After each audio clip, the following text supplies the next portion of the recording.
দুর্গা পুজো শেষ আর আজ লক্ষ্মী পুজো। ভালো লাগছিল না ঘরে বসে, তাই বেরিয়ে পড়লাম। এই সন্ধ্যের সময় বেরিয়েছি, ভাবলাম যে আজকে গিয়ে ঘরে পরার জন্য কিছু শর্টস আর কিছু টপস কিনবো।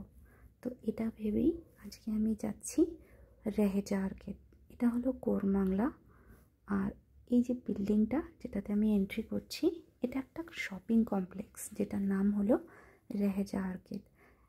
সস্তায় যদি তোমরা ভালো জামা কাপড় কিনতে চাও ব্যাঙ্গালোরে এসে, তো এই জায়গাটা সব থেকে বেস্ট। এখানে তোমরা কুর্তা পেয়ে যাবে, ট্র্যাক প্যান্টস পেয়ে যাবে, শর্টস পেয়ে যাবে, মেয়েদের সব কিছুই মেয়েদের, হ্যাঁ, ছেলেদের কিছু নেই এখানে। তো এই যে এগুলো দেখছো, এগুলো থেকে একটু বেছে নিতে হয়। এগুলো মোস্টলি ফ্যাক্টরি রিজেক্টেড, আর এগুলো সব নতুন কুর্তা, রেডিমেড ব্লাউজ, ব্যাগস, তারপরে এই পেছনে যে এটা ওই হাতে বোনা কাজ করা জ্যাকেট, অনেক কিছু অনেক ধরনের আছে। মানে মনে রেখো জায়গাটা হলো রেহেজা আর্কেড। এই যে আমার হাতে এটা হলো ফালুদা। কিনতে এসেছিলাম কিনতে আমি প্যান্ট, সেটা না কিনে আমি ফালুদা কিনে নিয়েছি। মানে কী আর বলবো, নিজেকেই নিজে কোশ্চেন করছি, করতে এলি কি আর করলি কি। তো যাই হোক, এখন আমি পাগলের মতো এদিক ওদিক ঘুরছি রাস্তায়। এটা আমার কলেজের রাস্তা। গিয়ে পৌঁছালাম ফুচকার দোকানে। নিজে খাবো না, মার জন্য। ফুচকা আলিকে বললাম ভালো করে 2 প্যাকেট ফুচকা, 2 প্লেট ফুচকা বেঁধে দাও। ইন্ডিয়া সত্যিই প্রোগ্রেস করছে না, সব জায়গায় মেয়েরা ভালো কাজ করছে।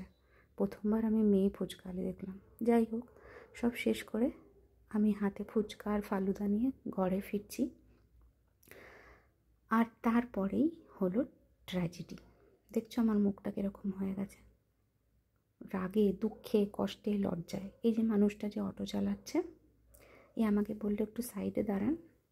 আমি আমার আইফোনটাকে গিয়ে কী যেন একটা বললো, আমার রেকর্ড আইফোনেই আটকে গেছে, ওই যে যাচ্ছে।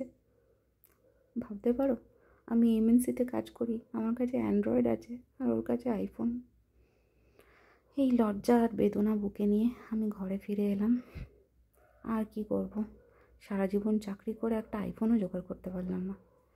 যাই হোক, ঘরে ফিরে একটা ছোট বাচ্চা আছে আমাদের নিচে, ওই যে পুচকুটার মুখ দেখে একটু ভালো লাগলো।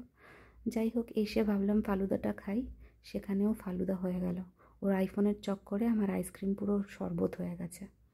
এখন এটাকে আর খাওয়া যাবে না, তাই এটা উঠিয়ে ফ্রিজে রেখে দিতে হবে। যখন একটু জমে যাবে তখনই খেতে পারবো। প্রথমে আমার ইজ্জতের ফালুদা করলো, তারপরে সত্যিকারের ফালুদা করলো।